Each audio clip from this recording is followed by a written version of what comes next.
High চতুর্থ শ্রেণীর শিক্ষার্থী বন্ধুরা, তোমরা কেমন আছো?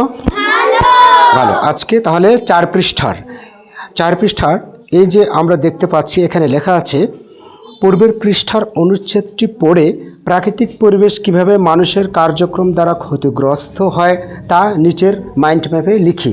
তো লিখতে হবে না, তোমরা আগে সবাই বলবে, ঠিক আছে? অর্থাৎ আমাদের এর আগের অনুচ্ছেদটা পড়ে এসেছি আগের পৃষ্ঠা থেকে। এই যে 3 পৃষ্ঠার যেটা আছে এগুলো আমরা পড়ে এসেছি, ছবিগুলোও দেখেছি। এখানে বলেছে অনুচ্ছেদটি পড়ে প্রাকৃতিক পরিবেশ কিভাবে মানুষের কার্যক্রম দ্বারা ক্ষতিগ্রস্ত হয়। অর্থাৎ ওই কার্যক্রম দ্বারা মানুষের, আমাদের তো পরিবেশের এই ভারসাম্য নষ্ট করার প্রধান দায়ী কে? মানুষ, তাই না? সো এই মানুষের দ্বারা কিভাবে পরিবেশ কার্যক্রম মানুষের কার্যক্রম দ্বারা এই পরিবেশ ক্ষতিগ্রস্ত হচ্ছে তার একটি তালিকা, মেজারমেন্ট এখানে, মাইন্ড ম্যাপ এখানে লিখতে হবে। তো এখানে দেওয়াই আছে, যেমন একটি করে দেওয়া আছে, দেখো তোমাদের মাটি কিভাবে ক্ষতিগ্রস্ত হয় একটি করে দেওয়া আছে, সেটা হচ্ছে কি? কীটনাশক ব্যবহার করলে। তাহলে আরেকটি কি হতে পারে? তাহলে আমরা দুটো পেয়ে গেলাম। তারপরে কি? প্লাস্টিক ব্যবহার। তাহলে এই ঘরে আমরা লিখব প্লাস্টিক ব্যবহার। এটা আমরা একটা ইংলিশেও পড়েছিলাম গল্প ক্লাস 3 থেকে, তাই না? প্লাস্টিক বোতল, নদী। হ্যাঁ, এরপরে পানি আছে দুটো। তাহলে পানিরটা কি হতে পারে? কলকারখানার বর্জ্য। আমরা এখানে লিখতে পারি কলকারখানার বর্জ্য, এটা একটা হতে পারে। আরেকটা কারণ কি? নদীতে ময়লা আবর্জনা ফেলা।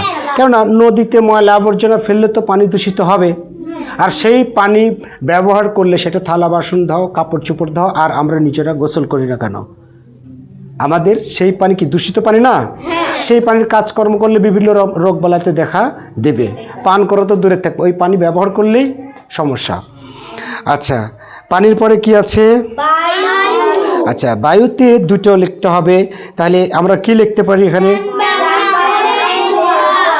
অর্থাৎ যানবাহনের কালো ধোঁয়া। এখনও তোমরা খেয়াল করবে এইসব মেন রোডেও দেখো হচ্ছে ভটভুটি গাড়ি, না ভুটভুটি না কি যেন বলে, ভুটভুটি দেখো যে। তারপর হচ্ছে তোমার হচ্ছে যে ওই যে ওটা কি বলে, ট্রাক্টরের মতন একটা গাড়ি নিয়ে যায়, টিলার। হ্যাঁ, একেবারে মেশিনে যখন স্টার্ট দেয় তখন কালো ধোঁয়া বের হয়ে যায়, এতে করে কালো ধোঁয়া হয়। সেইটাই, এই ধোঁয়ার দ্বারা বাতাস দূষিত হয়ে যায়। তারপরে আরেকটা কি করতে পারি? কলকারখানার কালো ধোঁয়া। আর এই জন্য বিশেষ করে দেখবে ইটভাটায় চুল্লি থাকে না, অনেক লম্বা করে দেওয়া, মানে অনেক উঁচুতে দিতে হবে। ওটার একটা নিয়ম আছে, প্রশাসনের তরফ থেকে একটা আইন আছে যে এত ফিট উঁচু হতে হবে, তাহলে ধোঁয়াটা একেবারে উপরের দিকে চলে যায়। আর ওটা যদি বেশি নিচে হয়ে যায় পরিমাপ থেকে, ওই ধোঁয়াটা ওটাতে তো বায়ুতে তো মিশে যাবেই, সেই সাথে আশেপাশের যদি কোনো ফসলি আবাদ থাকে, আবাদি জমি থাকে, সেটাও নষ্ট হয়ে যায়, সেই জমিতে কোনো ফসল হয় না। ঠিক আছে? আচ্ছা, এরপরে কি আছে? বনটা আমরা ধারাবাহিকভাবে এভাবে করে যাই। বনে কি হবে? বন কীভাবে? আমরা গতদিনও পড়েছি যে গাছ কেটে উজাড় করে ফেলছে মানুষ, এতে করে প্রাকৃতিক পরিবেশ নষ্ট হচ্ছে না? তাহলে গাছ কাটা একটা। আরেকটা কি? বন্যপ্রাণী শিকার। আচ্ছা, বন্যপ্রাণী শিকার করলে তো বন ধ্বংস হবেই, তাই না? কেননা পশু পাখিরাও কিন্তু পরিবেশকে নিয়ন্ত্রণ করে, তাই না? আচ্ছা, কথার কথা বাঘের কথা বলি। বাঘের ভয়ে বনে কি ঢুকবে?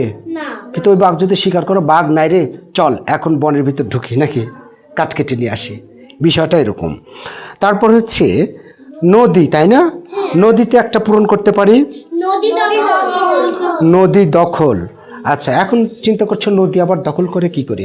অনেক ছোটোখাটো নদী আছে, ওই পাশে মাটি ফেলে নদী ভরাট করছে, অথবা সেই নদী থেকে বালু তুলছে, অথবা যাদের মনে করো যে প্রভাবশালীরা, কিছু খারাপ মাইন্ডের লোকেরা ওই নদী দখল করে কলকারখানা গড়ে তুলছে।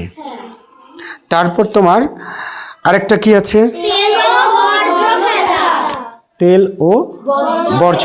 তো নদীতে তেল অথবা বর্জ্য ফেললে তো নদী তো পানিও ভালো থাকবে না, আর পানি না থাকলে মাছও বাঁচবে না। এরপর আছে পাহাড়। কি হবে, একটি পাহাড় আছে, হ্যাঁ, পাথর উত্তোলন মানে পাথর তোলা। পাহাড়ের ঝর্ণা যারা গিয়েছে দেখবে ওখানে পাথর আছে, ঠিক আছে, পাথরের গা চুয়ে চুয়ে কিন্তু পানি আসে, কিন্তু ওই পাথর যখন নিয়ে যাবে তো পাহাড় তো ধ্বংস হয়ে যাবে, পাহাড় তো মাটি, ওখানের সাথে পাথর থাকে। এখন ওই পাথর যদি সরিয়ে দাও তো মাটিটা আটকে থাকবে কার সাথে, তাই না? আচ্ছা, তারপর আরেকটা কি, অবৈধভাবে খনন। পাহাড়ে উঁচু উঁচু ঢিবিগুলা কেটে বসতবাড়ি স্থাপন করছে, বিশেষ করে উপজাতিরা আছে চট্টগ্রাম ওদিকে, পাহাড়ের গা কেটে কেটে ওখানে বসতবাড়ি স্থাপন করছে, ওটার কথাই বলছি। কি বলছে, পাহাড় একটা হচ্ছে কি পাথর তোলা, উত্তোলন বা তোলা, আরেকটা হচ্ছে অবৈধ খনন, মানে ওই যে দখল করে খনন করে, এই আর কি। এর পরবর্তীতে আমরা যদি 5 পৃষ্ঠা যাই, কয়েকটি ছবি পর্যবেক্ষণ করি। ছবি 1, কালো ধোঁয়া কালো ধোঁয়া বের হচ্ছে, আর ছাত্রছাত্রী 2 জন নাক ধরেছে, মানে ধোঁয়াটা যাচ্ছে নাকের ভিতরে। এরপরে পাশে 2 নং ছবি, 2 নং ছবি তোমার কানের মধ্যে আওয়াজ যাচ্ছে, ঠিক আছে, গাড়ির হর্ন হয়তো বাজছে আর এই আওয়াজটা কানের ভিতরে যাচ্ছে, তাই কান ধরেছে। তারপরে এখানে আমরা দেখছি যে মাটির উপরে প্লাস্টিক বোতল, এটা ওটা আবর্জনা পড়ে আছে, তাই না, নাকি এটা কি, এটা পানি?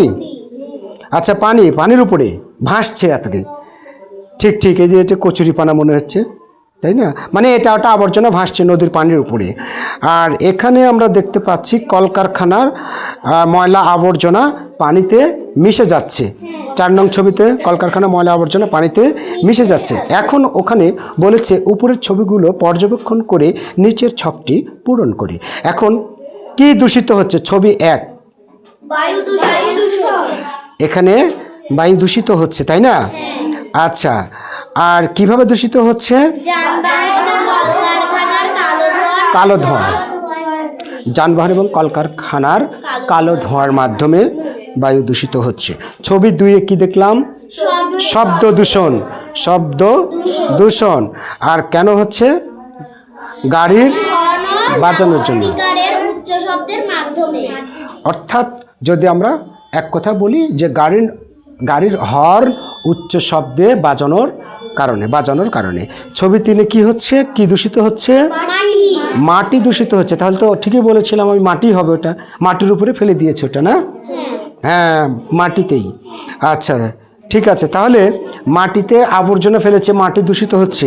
এখানে কিভাবে দূষিত হচ্ছে, হ্যাঁ, প্লাস্টিক এবং বর্জ্য বা আবর্জনা ফেলার কারণে, ঠিক আছে। আচ্ছা, এভাবে আমরা 4 নম্বরটা কি দেখতে পাচ্ছি, 4 নম্বরটা দেখতে পাচ্ছি যে পানি দূষিত হচ্ছে, তাই না? কি দূষিত হচ্ছে, পানি। 4 নম্বর পানি দূষিত হচ্ছে। কিভাবে দূষিত হচ্ছে, কলকারখানার বর্জ্য জলাশয় ফেলার মাধ্যমে, এইভাবে পানি দূষিত হচ্ছে। আর আচ্ছা, আরেকটি আছে, এই 4টা আমরা ছেড়ে দিই, এটা 6 নম্বর পৃষ্ঠা, তাই না? এটা করেই দিই। আমার দেখা আশেপাশের পরিবেশের কি কি উপাদান দূষিত হচ্ছে, কেন হচ্ছে, নিচের ছকে লিখি।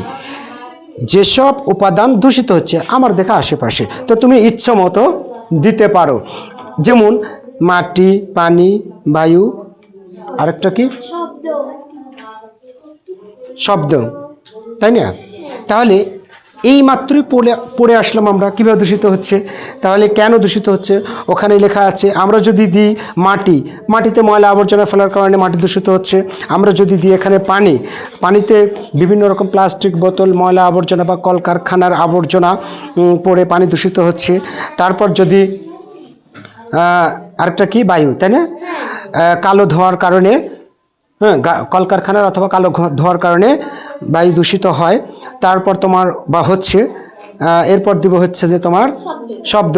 শব্দ দূষণ হচ্ছে কেন? গাড়ির হর্ন বা মাইকের লাউড উচ্চ শব্দ বাজানোর কারণে তোমার শব্দ দূষিত হয়। এইভাবে আমরা নিজের মতো করে এটা দিতে পারি। ক্লিয়ার? তাহলে আশা করি তোমরা এই ছকগুলো এই ছকগুলো তোমরা তিনটাই হোমওয়ার্ক থাকলো, এটা অবশ্যই করে নিয়ে আসবে। ঠিক আছে শিক্ষার্থী বন্ধুরা, তোমরা যারা অনলাইনে দেখছো তোমরাও এভাবে হোমওয়ার্ক করে থাকবে। প্রয়োজনে একবার, দুইবার, তিনবার ক্লাসটি দেখে নাও, শুনে নাও। আশা করছি তোমরা নিজেরাই এই ছকগুলো পূরণ করতে পারবে। ভালো থেকো, সর্বদাই মঙ্গল কামনা করে আজকের ক্লাসটা এখানে শেষ করছি। আল্লাহ হাফিজ।